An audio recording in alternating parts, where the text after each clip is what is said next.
Hey everybody, welcome to Dialectics Hour. I'm Colin Bodayle, and we are doing the money chapter of Capital Volume 1.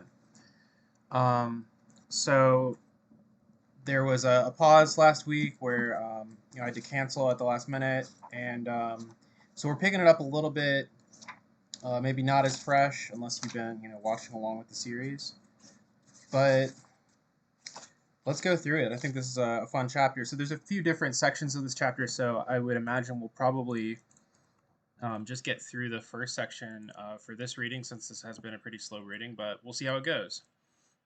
Okay, so chapter 3, money or the circulation of commodities. Now, it's worth mentioning here that volume 2 of Capital is all about circulation. And so there's a difference between the process of production, like what goes on in the workshop, like where things are being made, and then the flow of commodities as they circulate. Okay, so first, the measure of values. So just Maß der Werte here in German. So Maß is like measure. Throughout this work, I assume that gold is the money commodity for sake of simplicity. When he says money commodity here, because there's a sense in which money is both a commodity and not a commodity, he's talking about the role of gold as something that can be bought and sold, qua gold, not so much something that's been minted yet. The first main function of gold is to supply commodities with the material for the expression of their values, or to represent their values as magnitudes of the same denomination, qualitatively equal and quantitatively comparable. Okay, so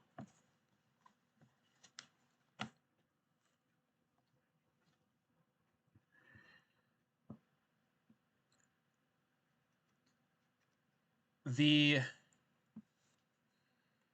have commodities, but actually here it looks like he says the commodity world, the world of commodities. So the first function of gold consists in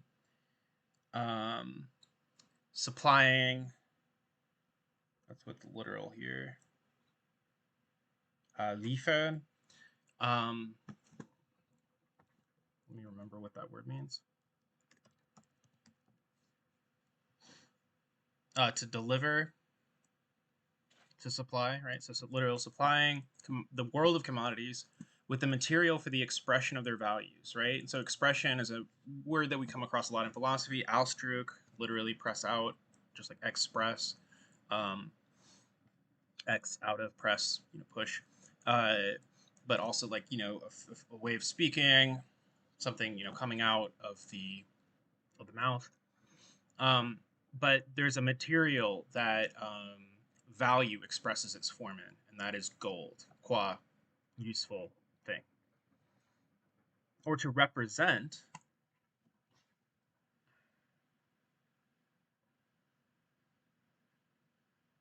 So here the word is Darstellung, not Vorstellung. So it's not representation or represent in the sense of German idealism, like metaphysics, but Darstellung is like presentation, right? So like Schelling, like the presentation of my system, or to present their values as magnitudes of the same denomination, right? So through gold, we have a common standard for measuring value, right? Just like iron weights of a certain weight can be used to weigh other things.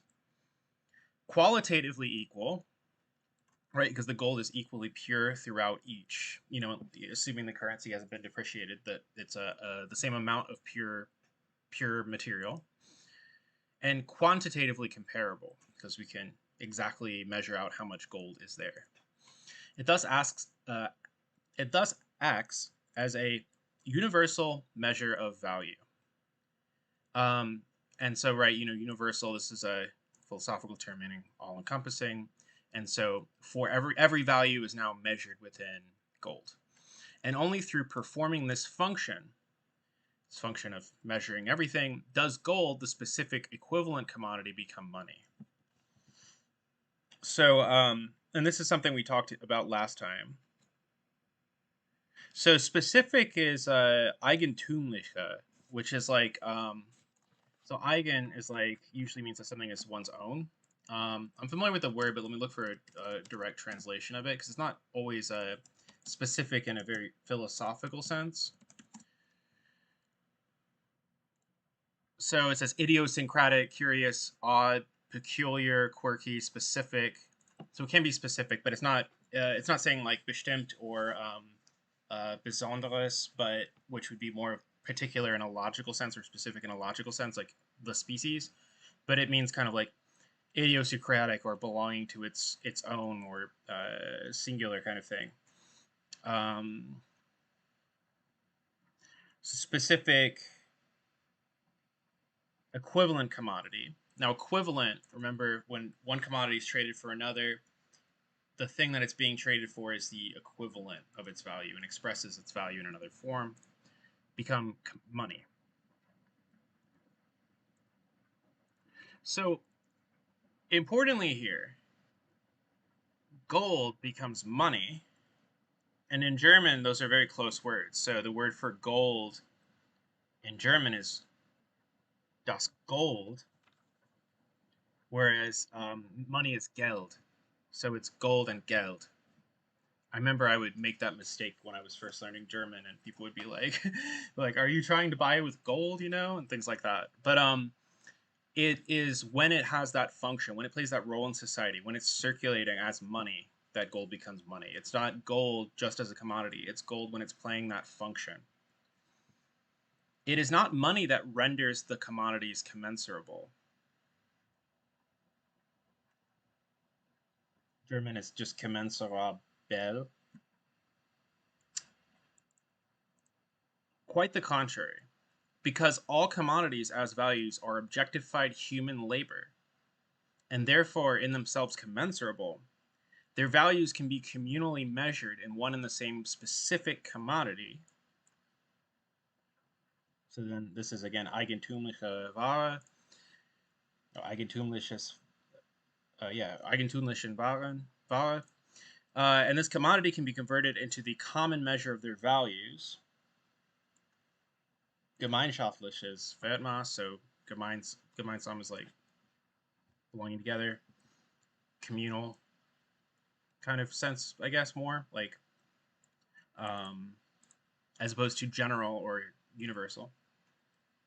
And this commodity can be converted into the common measure of their values, that is, into money. So what he's saying is that it's not money that makes things stand in relationships of having value in relation to each other. Whoops. It is that things already stand in relation to each other, qua human labor, that they can then this real equivalency between them can then be expressed in money. And he gave a really long argument for that in the previous chapter.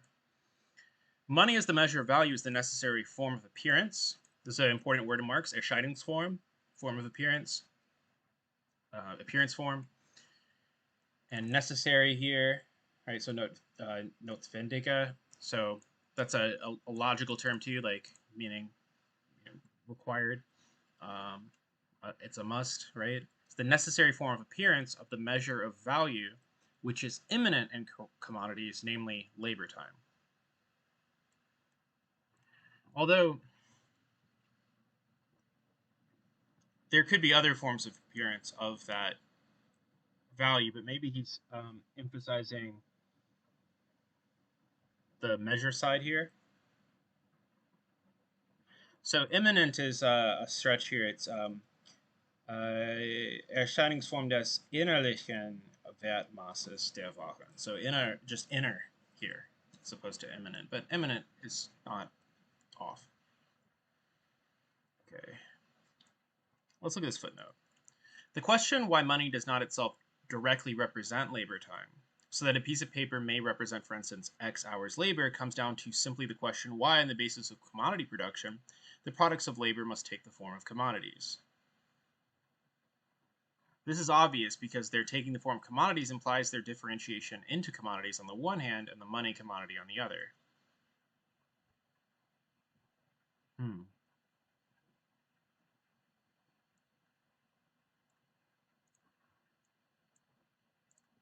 It is also asked why private labor cannot be treated as its opposite, directly social labor. I have elsewhere discussed exhaustively the shallow utopianism of the idea of labor money in a society founded on the production of commodities. On this point, I will only say further that Owen's labor money, for instance, is no more money than a theater ticket is. Owen presupposes directly socialized labor, a form of production diametrically opposed to production of commodities. A certificate of labor is merely evidence of the part taken by the individual in the common labor and is claimed to a certain portion of the common product which has been set aside for his consumption.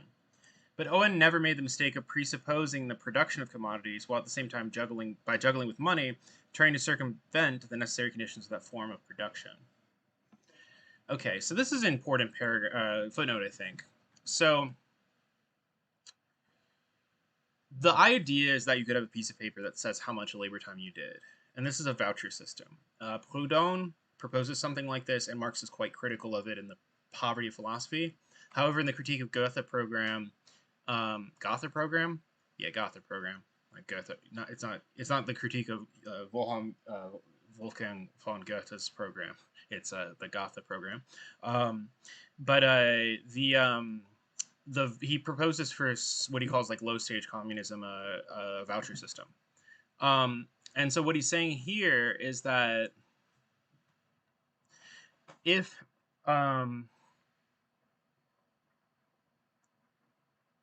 we have commodity production, meaning that we're producing things that can be bought and sold, and they appear as things that have that dual form of being bought or sold, then you can't have labor vouchers that directly represent the labor time, because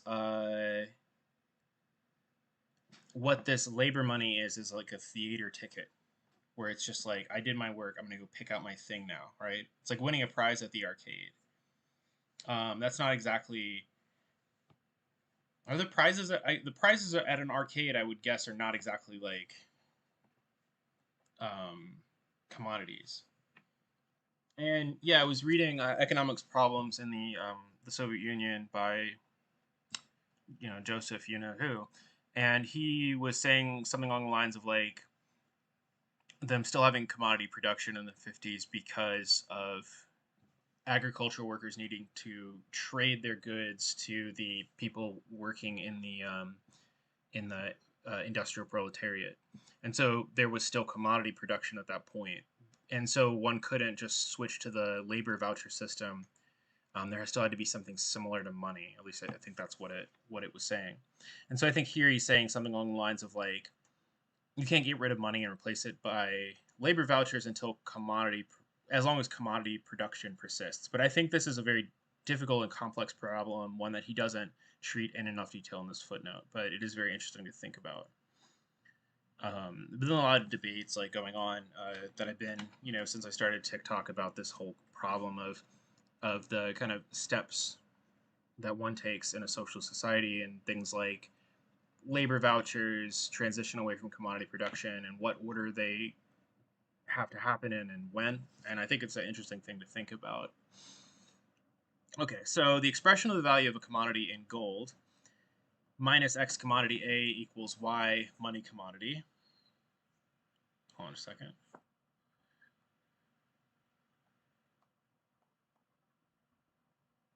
Okay.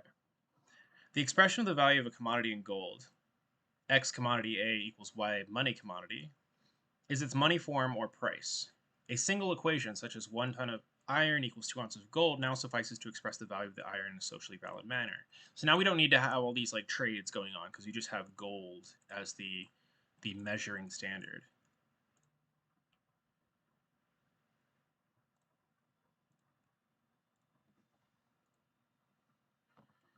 There is no longer any need for this equation to figure as a link in the chain of equations that express the values of all other commodities, because their equivalent commodity, gold, already possesses the character of money, like I just said.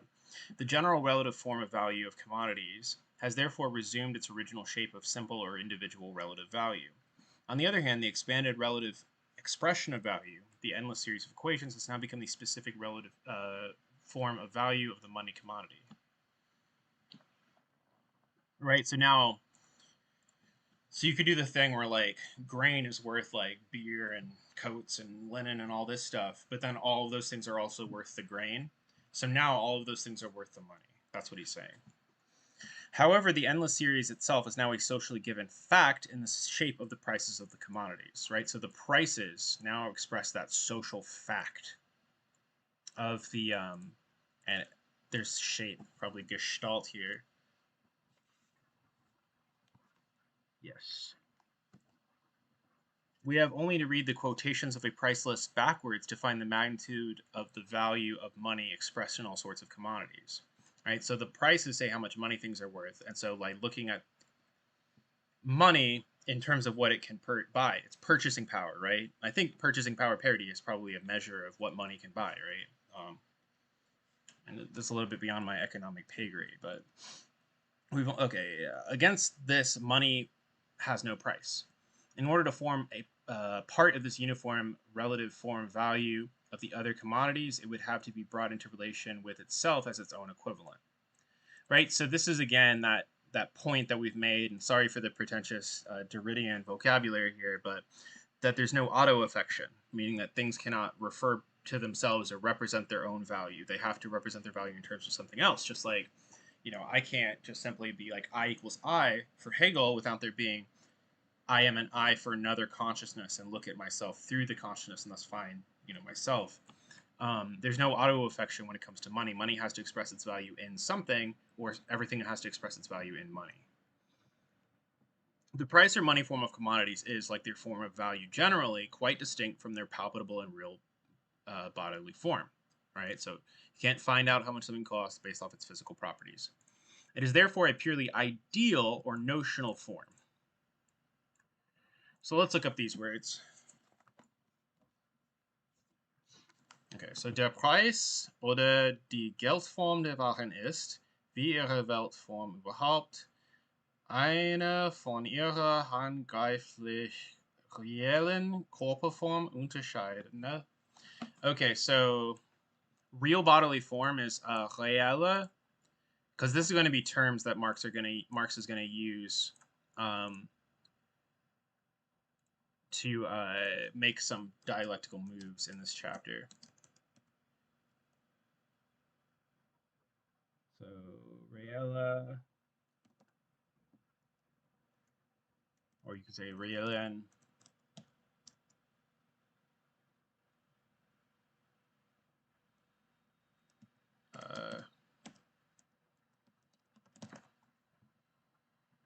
Well, you can see how reellen spell it, and then it's just Körper form, so bodily form. That has two E's in it. Is therefore a purely ideal or notional form. Also eine ideale oder vorgestellte Form. Okay. So here we have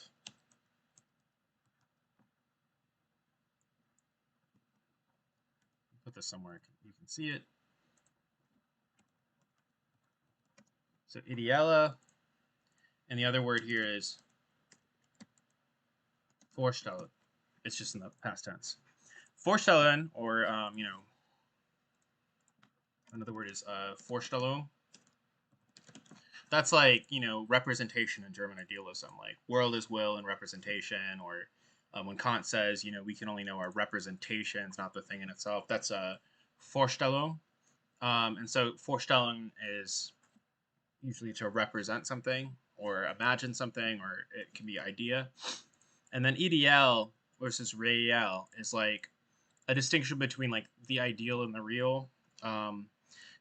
You find a lot of like Husserl and stuff. It's not, I don't think like Hegel necessarily juxtaposes them in this way, but it is a dialectical move that he's going to make because he's trying to distinguish the ideal element present in money from the real element present in money. Now, Ilyenkov, when he talks about in dialectical logic, he has a whole attempt to work out dialectical materialism out of this distinction between realen and idealen forms. So it's worth following that distinction if you can, and it's not always a distinction that's visible in the translation. Okay. So Although invisible, the value of iron, linen, and corn exists in these very articles. Strange claim, right? So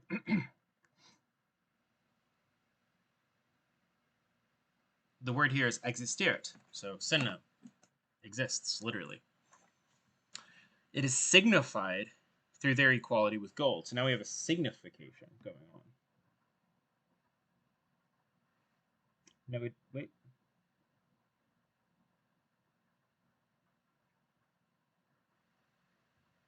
Not quite. So this is a weird translation here. So this is actually just vorstellen. So represented. So not necessarily signified, but represented through their equality with gold. So the value exists in the articles. The value is represented through their equality with gold, even though this relation with gold exists only in their heads, so to speak.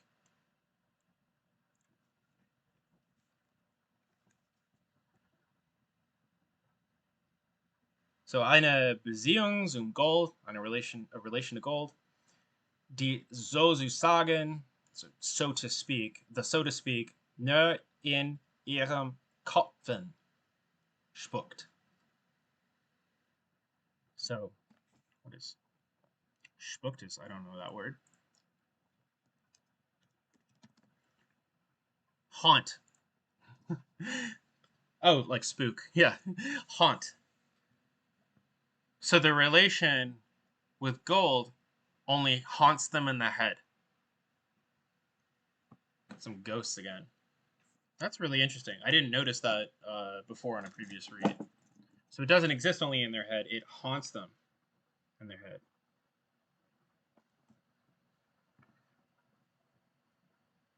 So that's another slightly off translation. Let's mark that.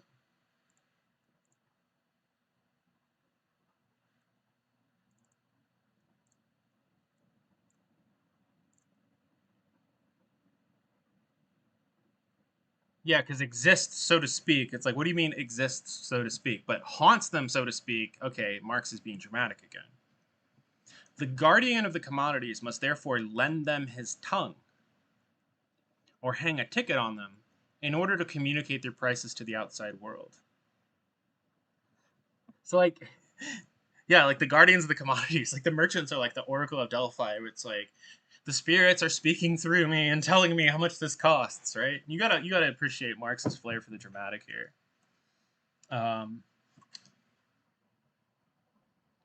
This is just Außenwelt, like outer world.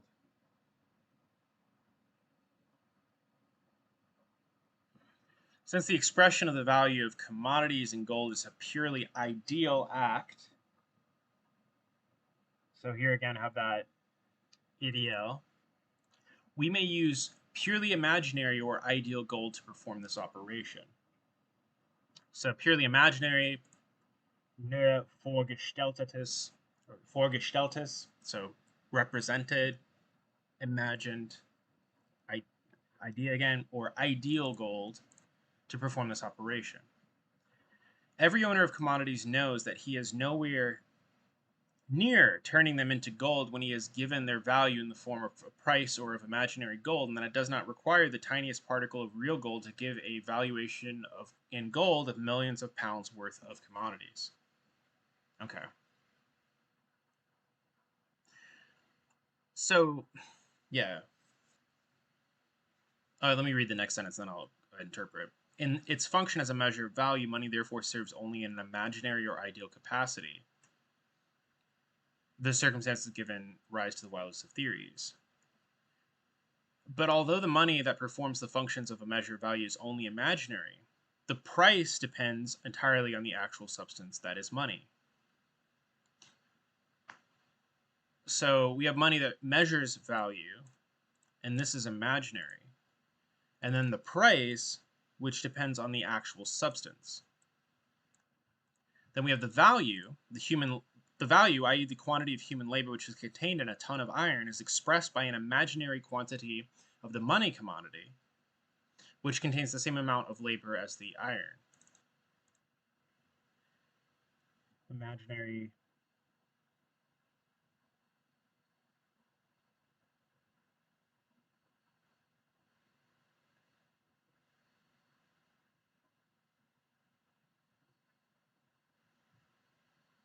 Sorry, I'm looking at the German real quick.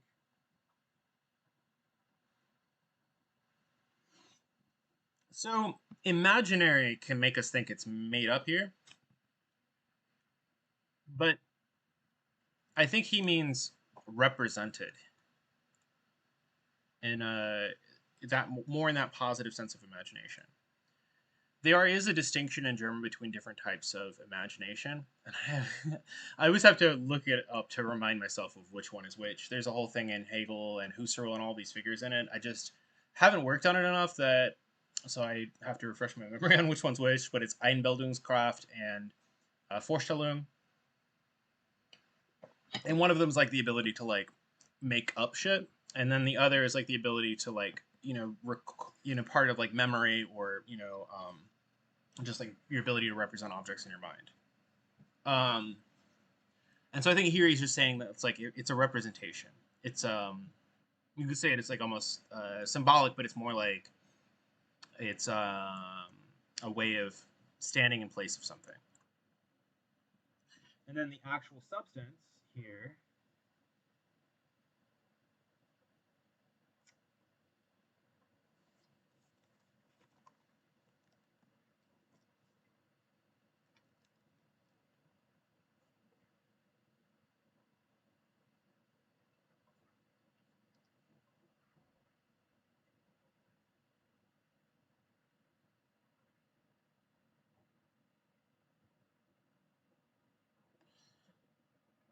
Okay, that's kind of strange here. So maybe a difference between editions, but here this is just real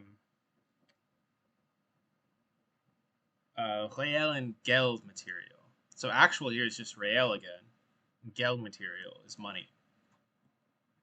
So there's a dialectic here where there's money as a measure of value, and that's Vorstellung. That's represented or imaginary and also ideal. So because he's using these interchangeably.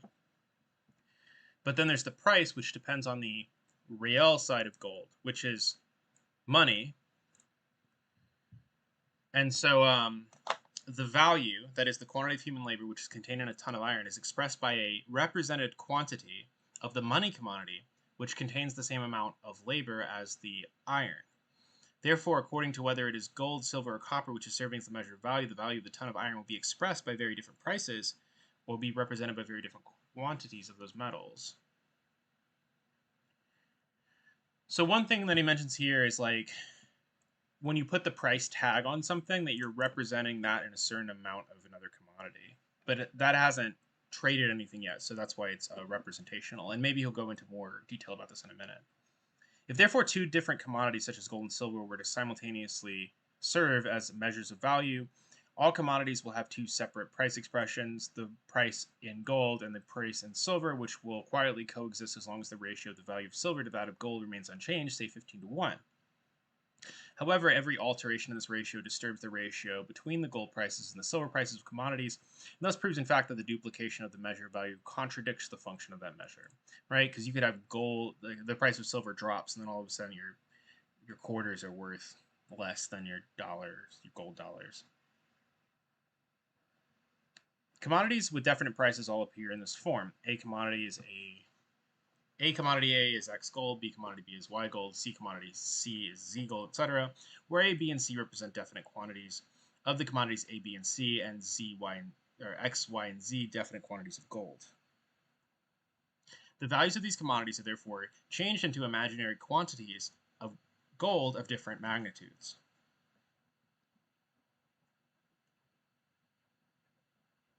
And then imaginary here would be represented, I believe. Hence, in spite of the confusing variety of the commodities themselves, their values become magnitudes of the same denomination, that is, gold magnitudes, right? So all these are expressed now in gold magnitudes. As such, they are now capable of being compared with each other and measured, and the course of development produces the need to compare them for technical reasons. Sorry.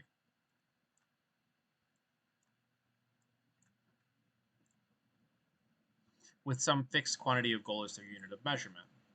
This unit, by subsequent division into aliquot parts, becomes itself the standard of measurement.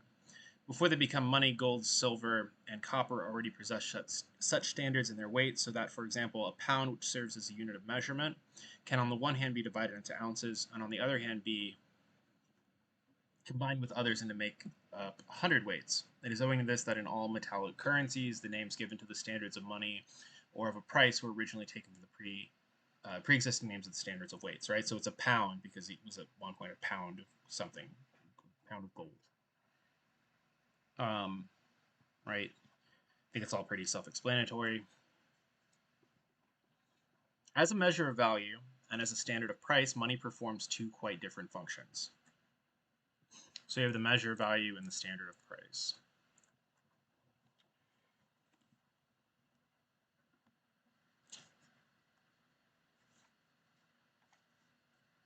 So it's Maß der Werte and Maßstab der Preise. Money perform. Okay, it is the measure of value, Maßwerte, as the social incarnation of human labor. It is the standard of price as a quantity of metal with a fixed weight. Okay. So gold is the standard price standard insofar as it's gold and a certain amount of it. It's the measure of value insofar as it's the social incarnation of human labor. I guess insofar as the gold's been dug up. As the measure of value, it serves to convert the values of all the manifold commodities into prices, into imaginary quantities of gold. As the standard of price, it measures those quantities of gold.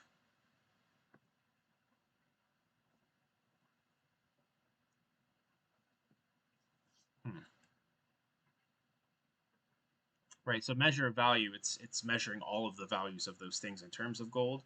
The standard of price, it measures those quantities of gold. So like how much gold is here. And we'll see what it goes with that. The measure of values measures commodities considered as values. The standard of price measures, on the contrary, quantities of gold by a unit quantity of gold, not the value of one quantity of gold by the weight of another. So the standard of price is like, that's a pound of gold. And so what you're measuring is like how much gold is there, like physically, not what's the value of it. For the standard of price, a certain weight of gold must be fixed as a unit of measurement. In this case, as in all cases where quantities of the same denomination are to be measured, the stability of the measurement is of decisive importance. Hence, the less the unit of measurement, here a quantity of gold, is subject to variation, the better the standard of price fulfills its office. Right? Currency can get messed up if gold is substandard. But gold can serve as a measure of value only because it is itself a product of labor and is therefore potentially variable in value.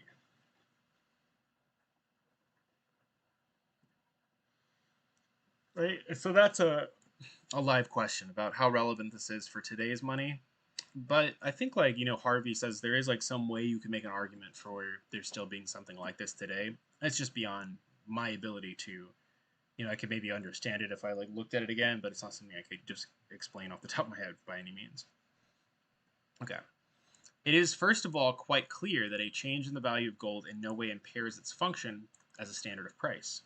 No matter how the value of gold varies, different quantities of the gold always remain in the same value relation to each other. All right, so if the price of gold drops, assuming these were like gold coins and we're in the 19th century, they still are the same amount of it, whatever that amount is. If the value of gold fell by 100%, 12 ounces of gold would continue to have 12 times the value of 1 ounce of gold, right? So that's the fixed ratio amidst each other. And when we are dealing with prices, we are only concerned with the relation between different quantities of gold. Since, on the other hand, an ounce of gold undergoes no change in weight when its value rises or falls, no change can take place in the weight of its aliquot parts, right? So, even if the dollar drops in value, 4 quarters still make a dollar. Thus, gold always renders the same service as a fixed measure of price, however much its value may vary.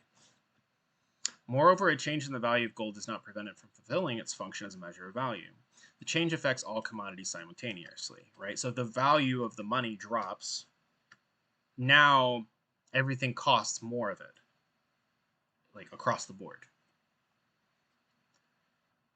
And therefore, other things being equal, leaves the mutual relations between their values unaltered. All right, so if money's not worth as much, linen and coats still are equal in value, or have the same ratio of being in a relation of value to each other. You just need more of the money to get them. Although those values are now expressed in higher, lower gold prices than before. Just as in the case of the estimation of value of a commodity in the use value of any other commodity, so also in this case, where commodities are valued in gold, we assume nothing more than the production of a given quantity of gold costs at a given period and a given amount of labor, right? So socially necessary labor time of gold. As regards the fluctuations of commodity prices in general, they are subject to the laws of the simple relative expression of value, which we developed in the earlier chapter, right? A general rise in the production of commodities, as prices go up, can result either from a rise in their values, which happens when the value of money remains constant, right? So everything costs more, or from a fall in the value of money, which happens when the values of commodities remains constant. All right, the money is not having the same purchasing power, and so it drops in value. And so everything seems like it costs more money, but your money is just not as good. The process also occurs in reverse. A general fall in prices can result either from a fall in the value of commodities, if the value of money remains constant, or from a rise in the value of money, if the values of commodities remain constant. It is therefore by no means follows that a rise in the value of money necessarily implies a proportional fall in the price of commodities, or that a fall in the value of money implies a proportional rise in prices. That would hold only for commodities whose value remains constant. But commodities whose value rises simultaneously with and in proportion to that of money would retain the same price. Right, so if your money's not as good, but things are cheaper, then they look the same price, or vice versa. And if their value rose either slower or faster than that of money, then the fall or rise in their prices would be determined by the difference between the path described by their value and that described by the value of money, and so on. Right? Because Marx spells everything out, you know? Let us go back to considering the price form. For various reasons, let's see how far we have. Longer than I thought it was going to be. All right. For various reasons, the money names of the metal weights are gradually separated from their original weight names, the historically decisive reasons being the introduction of foreign money among less developed peoples. This happened in Rome in its early days when gold and silver coins circulated first as foreign commodities. The names of these foreign coins were different from those of indigenous weights. With the development of material wealth, the more precious metal extrudes the less precious from its function as a measure of value. Silver drives out copper, copper drives out gold drives out silver, however much the sequence may contradict the chronology of the poets. I'm not sure what poets he's talking about. Right, so it becomes easier to get silver, and so it can't really stand in the same ratio to gold, so we get rid of it.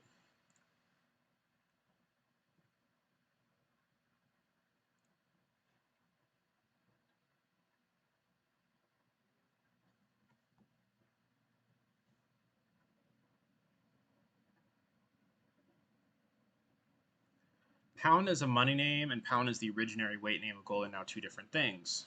Centuries of continuous debasement of the currency by kings and princes have in fact left nothing behind of the original weights of gold coins but their names. These historical processes have made the separation of the money name from the weight name into a fixed popular custom.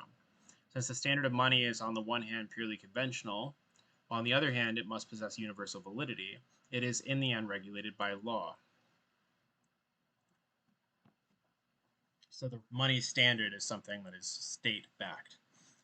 A given weight of one of the precious metals, an ounce of gold for instance, becomes officially divided into aliquot parts, baptized by the laws, a pound, a thaler, etc.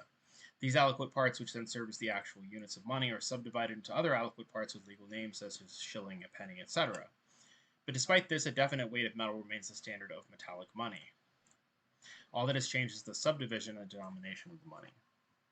The prices or quantities of gold into which the values of commodities are ideally changed are therefore now expressed in money names, or the legally valid names of the subdivisions of the gold standard made for the purpose of reckoning.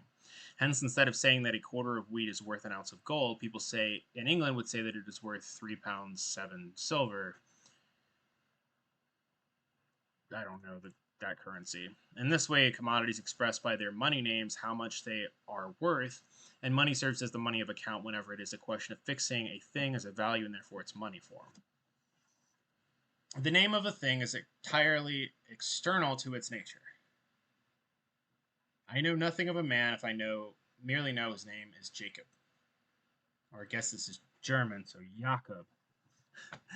In the same way, every trace of the money relation disappears in the money names pound, thaler, franc, ducat, etc. The confusion caused by attributing a hidden meaning to these Kabbalistic signs is made even greater by the fact that these money names express both the values of commodities and simultaneously the aliquot parts of a certain weight of metal, namely the weight of the metal which serves as the standard of money. So there's two things signified. How much metal, how many commodities can you buy? On the other hand, it is in fact necessary that value, as opposed to the multifarious objects of the world of commodities, should develop into this form, a material and non-mental one, but also a simple social form. All right, so the material non-mental form and the simple social form. The value or the price, whatever standard thing, and then the how much gold is there, right? So, and this is because of that opposition in the commodity between use value and exchange value. Price is the money name of the labor objectified in a commodity, right? So that's the thing, is like money is like the name. It's like a way of naming labor here. Hence, the expression of the equivalence of a commodity with the quantity of money whose name is that commodity's price is a tautology, just as the expression of the relative value of a commodity is an expression of the equivalence of two commodities.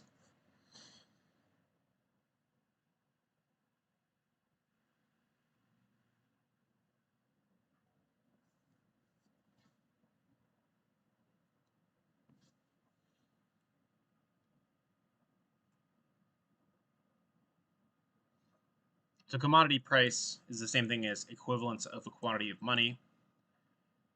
And then the expression of the relative value of a commodity is the expression of the equivalence, because what expresses relative value is equivalent form, I think. But although price, being the exponent of the magnitude of a commodity's value, is the exponent of its exchange ratio with money, it does not follow that the exponent of this exchange ratio is necessarily the exponent of the magnitude of the commodity's value.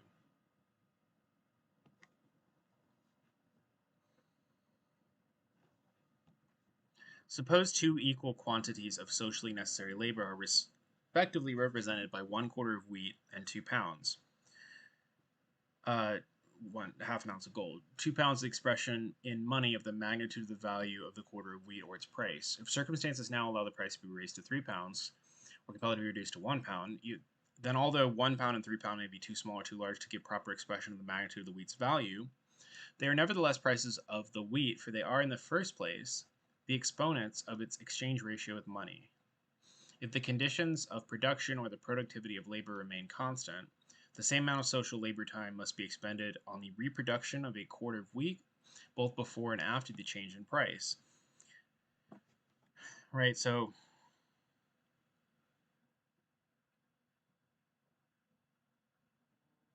this has to do with the productivity changing the prices of things.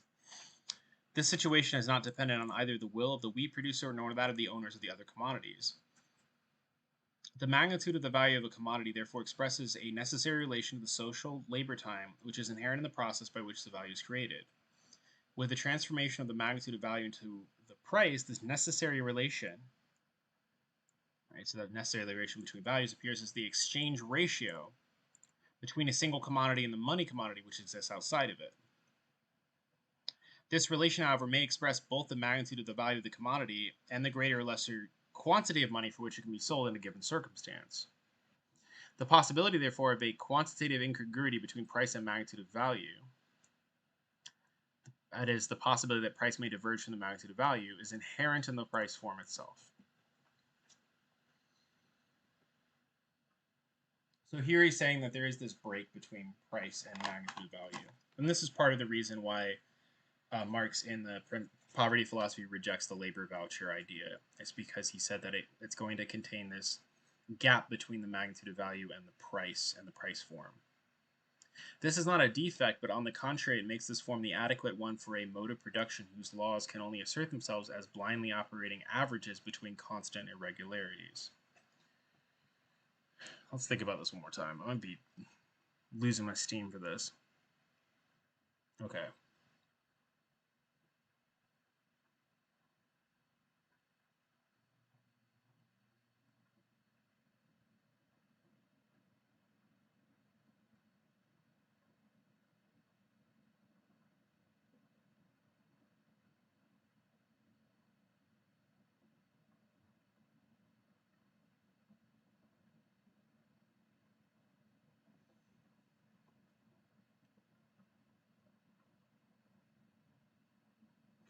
So,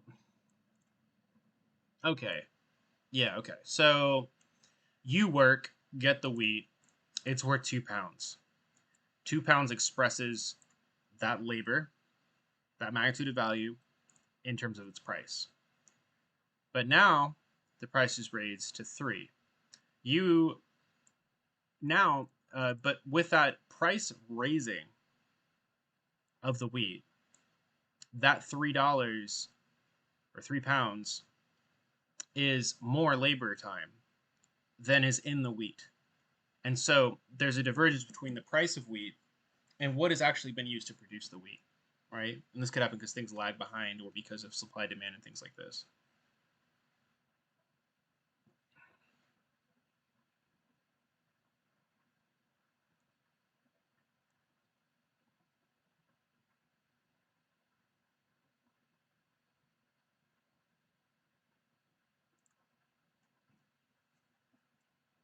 Okay, so all right, I think we can get through this. The price form, however, is not only compatible with the possibility of a quantitative incongruity between the magnitude of value, that's how much labor time, and price, what it costs, between the magnitude of value and its own expression in money, but it may also harbor a qualitative contradiction.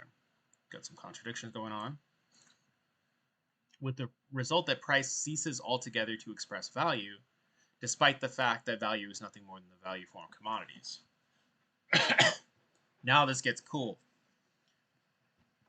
And all you value form theorists, I know you're out there, even though I disagree with you. You're going to love this. You're going to love this shit. Things which in and for themselves are not commodities. Things such as conscience, honor, etc., can be offered for sale by their holders, and thus acquire the form of commodities through their price. Hence, a thing can, formally speaking, have a price without having a value. Right? Every man has his price. Well, is that labor time? Right? If I get bought off, like, are you paying for my labor at that point? No. But in a weird way, it becomes commodified through the price form.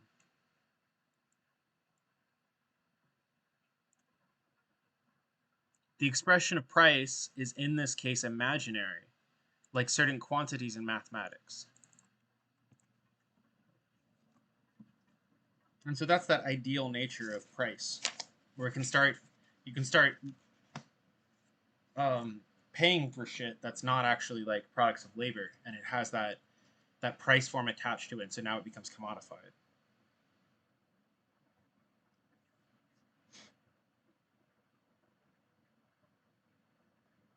Curious about the words here.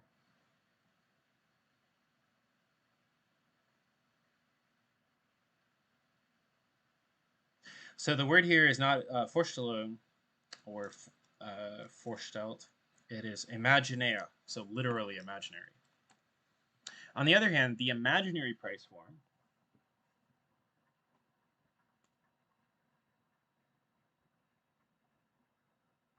imaginary price form, price form, yeah, like certain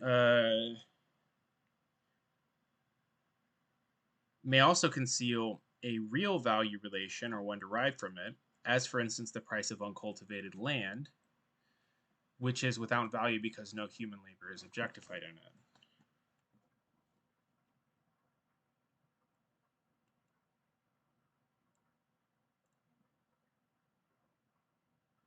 Yeah, I've never actually worked through the land stuff, so, but that would presumably be a real value, not just paying somebody off. Like the relative form of value in general, price expresses the value of a commodity, for instance, a ton of iron, by asserting that a given quantity of the equivalent, for instance, an ounce of gold, is directly exchangeable with iron. But it by no means asserts the converse, that iron is directly exchangeable with gold.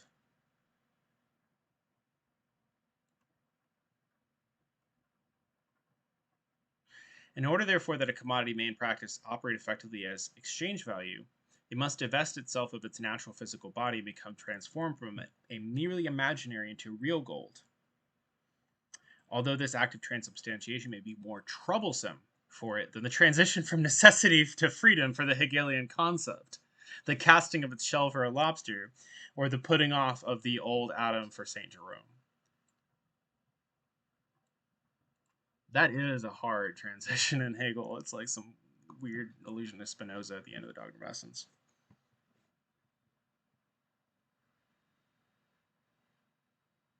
But what he's talking about here is like price is the value expression of the commodity, right? But price is like on the price tag, and it's just a representation of what you can, what the price is. But it's not for it to turn from imaginary.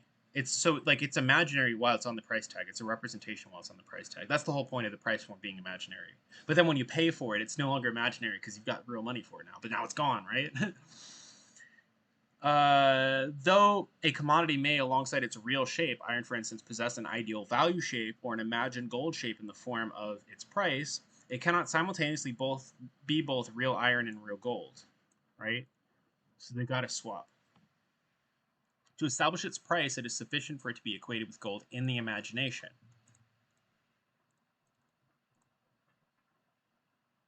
But enabled for it to render the owner of the service of a universal equivalent, it must actually be exchanged for gold. Right? So a price tag is imagination. It's imaginary. It's a representation of how much gold you think you can get for it. But the gold has to actually be paid for the thing before it becomes really replaced and really expresses that equivalent. If the owner of the iron were to go to the owner of some other earthly commodity and were to refer him to the price of iron as proof that it was already money, right? So prices are not already money. His answer would be the terrestrial equivalent of the answer given by St. Peter in Heaven to Dante when the latter recited the Creed. Assai bene, trascora, I'm not going to pretend I can speak Italian. Right well hath now been tested this coin's alloy and weight, but tell me if thou hast it in thy purse. Right? So just because something has a price doesn't mean that it has a purchaser. The price form therefore implies both the exchangeability of commodities for money and the necessity of exchanges. On the other hand, gold serves as an ideal measure of value only because it has already established itself as the money commodity in the process of exchange. Hard cash lurks within the ideal measure of value. So I think that explains the thing I was kind of hinting at before, which is that like the ideal component, there's this dialectic between the ideal and the real, right? Price is like ideal because it's like, right? Like if I say like this book is $10, right? I think like right, it's like a Moleskine, so I've like written like a reward amount in it or whatever, right? So that's the price of this book, right? And so if you have that, you find the book, you can't get that price unless I actually give you, or that price remains on this book, but it's just a representation, right? Like I just wrote a number in here. For it to actually be measured by an equivalent, I would have to lose it. You have to find it and then actually exchange it back to me for that $10. And that's what the difference is. Then it would be real money that you have. Cool.